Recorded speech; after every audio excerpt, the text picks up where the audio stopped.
What? Jen leaned toward her. Charlie didn't move, but she repeated herself. It doesn't make sense. Zombies don't make sense. If they're dead, the central nervous system is shot, and they can't do any of this. If there's a functioning central nervous system which has somehow decayed to the point that movement and thought are possible but severely hindered, fine. If it makes them violent, fine, but why would they want to eat brains? It doesn't make sense. Yeah.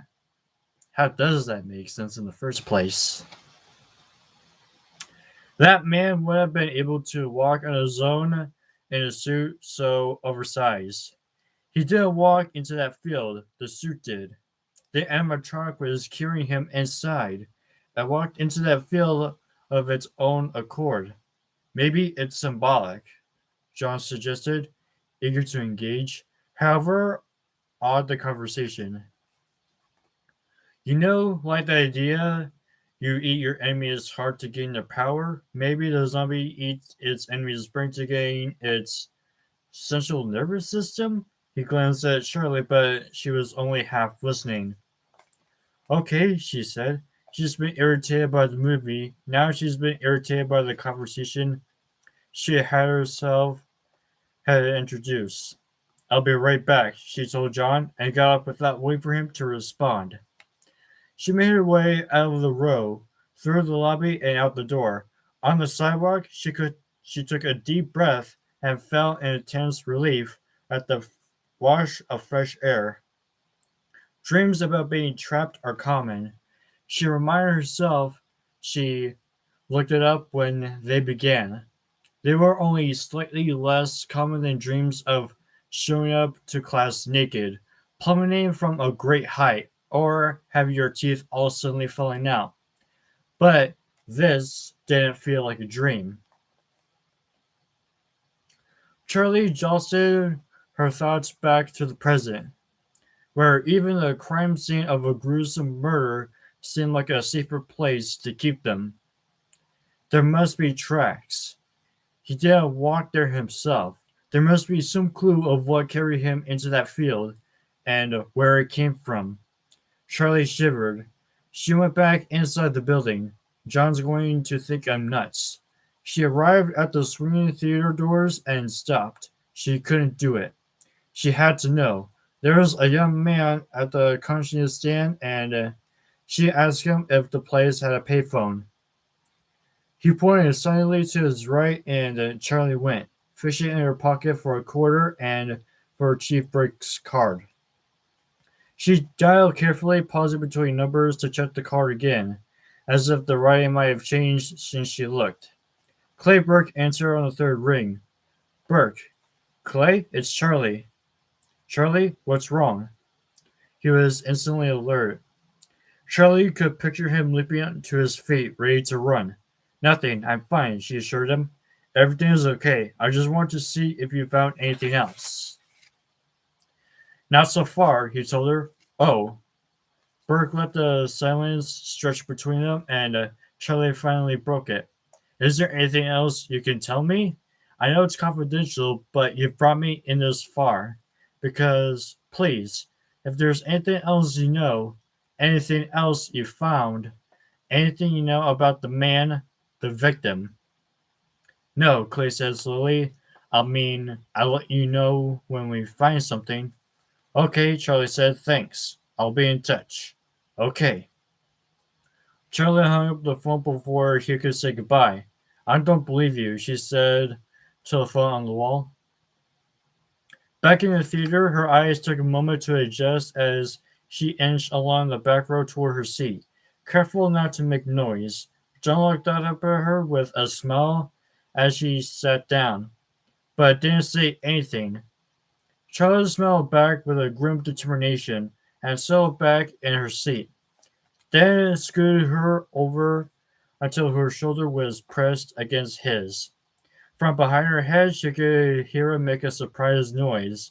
Then he shifted, putting his arm around her shoulders. He gripped her tightly for a moment, halfway to a hug. And Charlie lived in a little unsure how else to recooperate. What if someone put him in the costume? Like some kind of wind-up death trap. Stuck him inside a thing, then sent it walking until the spring locks went off. But who would know how to do that? Why would someone do that?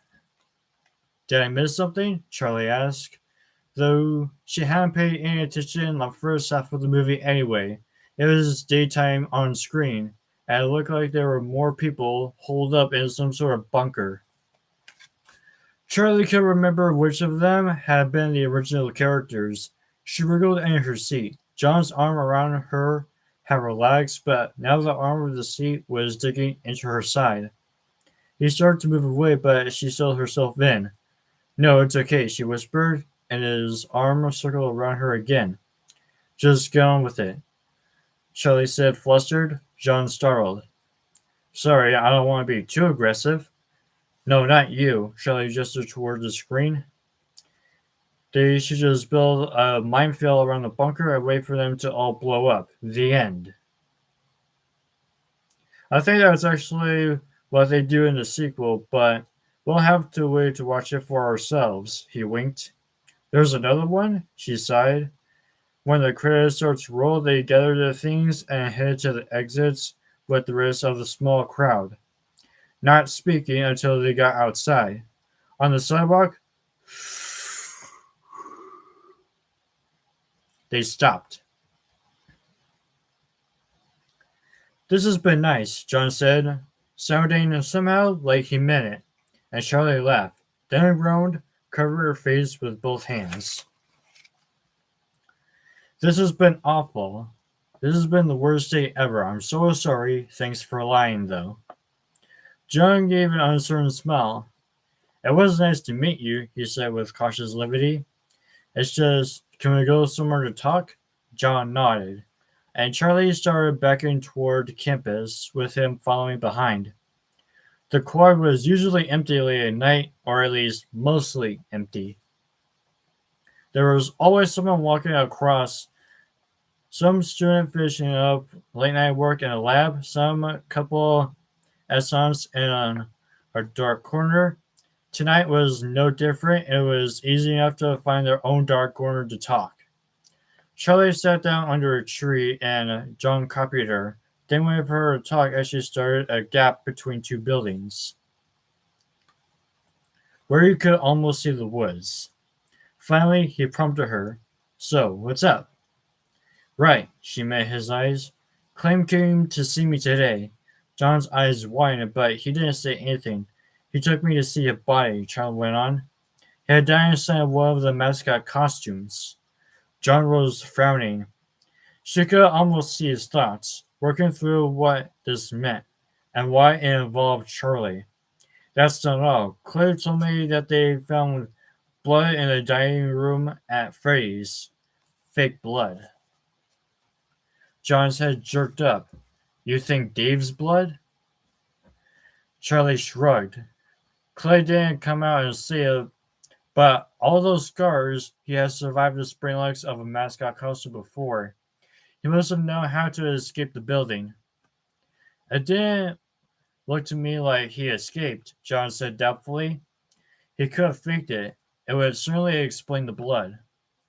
So what then? Dave is alive and stuffing people into spring-like suits and killing them? If I could just go back to the restaurant one more time to make sure that Charlie stopped. Suddenly aware of growing anger on John's face. To make sure you what? He said sternly. Nothing. Clay has it under control. Everything is best left with the police. She clenched her jaw, gazing out over the horizon. Jessica will go with me. Right. John said with a surprised look. Right. You're right. Charlie nodded with forced enthusiasm. Clay has meant for this sort of thing, she continued with a forward brow. I'm sure they're on top of it. John took Charlie's shoulders lightly. I'm sure that's not what you think it is anyway, he said in a hearty, reassuring tone. There's a lot of crime in this world that doesn't involve self-imploding furry robot suits. He laughed, and Charlie forced a smile. Come on, John extended a hand and Charlie took it. "I'll walk you to your dorm." "I appreciate the gesture," she said, "but Jessica's there, and we have to go through the whole reunion, you know." John laughed. "Okay, I'll save you from Jessica and her relentless camaraderie." Charlie grinned. "My hero. Where are you staying anyway?" "That little motel you stayed at last year, actually," John said. "I will see you tomorrow, maybe?" Charlie nodded and watched him go, then started on her way home. Excruciating though the day had been, the last half hour felt like a homecoming. It was her and John again. They were familiar again. "All we need was a good old-fashioned murder," she said aloud, and a woman walking her dog gave Charlie an odd look as she passed in the opposite direction. "It was a movie, Zombies versus Movies," Charlie said half-heartedly after her retreating back. "You should go check it out. They didn't put mines around the bunker. Spoiler alert." Charlie had half hoped Jessica would be asleep, but the lights were on when she reached the room. She flung open the door before Charlie had her key out of her pocket, her face flushed. "So?" Jessica demanded. "So what?" Charlie asked, grinning in spite of herself. "Hey, before you start into this, I need to ask you something." "So, well, you know what?" Jessica cried, ignoring her question. "Tell me about John. How did it go?" Charlie felt the corner of her mouth twitch. "Oh, you know," she said casually. "Listen, I need to go somewhere with me in the morning." "Charlie, you have to tell me." Jessica moaned exaggeratedly and flopped back on her bed. Then she sprang back up into a sitting position. "Come here and tell me," Charlie said, drawing her legs up under her. It was weird, she admitted. "I didn't know what to say. This just seemed so uncomfortable. But about what I was saying, but it's John. Shouldn't that outweigh the date part?" "Well, it didn't," Charlie said. She looked at the floor. She could tell her face was red, and suddenly she wished she hadn't told Jessica anything at all. Jessica put her hands on Charlie's shoulders and looked at her seriously. "You are amazing, and if John isn't just falling all over for himself for you, that's his problem." Charlie giggled. "I think he kind of is. It's part of the problem. But there is something else if you would just listen for a second." "Oh, there's more?" Jessica laughed. "Surely, you need to have something for the second date, you know." "What? No. No. No. I need you to go somewhere with me in the morning. Charlie, I have a lot going on right now. I have exams coming up and I need you." Charlie clenched her jaw for a moment. "I need you to help me pick out new clothes for my next date," she said carefully, then waited to see if Jessica would believe a word of it. "Charlie, are you kidding me? We'll go first thing in the morning." She jumped up and gave Charlie a giant hug. "We'll have a girls' day out. It'll be amazing." Jessica flopped back to her bed. "Sleep for now, though. It won't bother you if I work on my project for a while, will it?" "Not at all." Jessica waved limply, then went still. Charlie turned on her work lamp, a single bright beam that was focused enough to not illuminate the whole room. She uncovered the faces. They were at rest, their features smooth as if in sleep, but she didn't turn them on yet. The switches that made them move and talk were only one part of the whole. There was another component.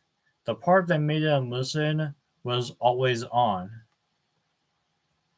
Everything that she and Jessica said, every word spoken in the room, outside the window, or even in the hall they heard, each new word went into their databases, not only as a single word, but in all its configurations as they emerged.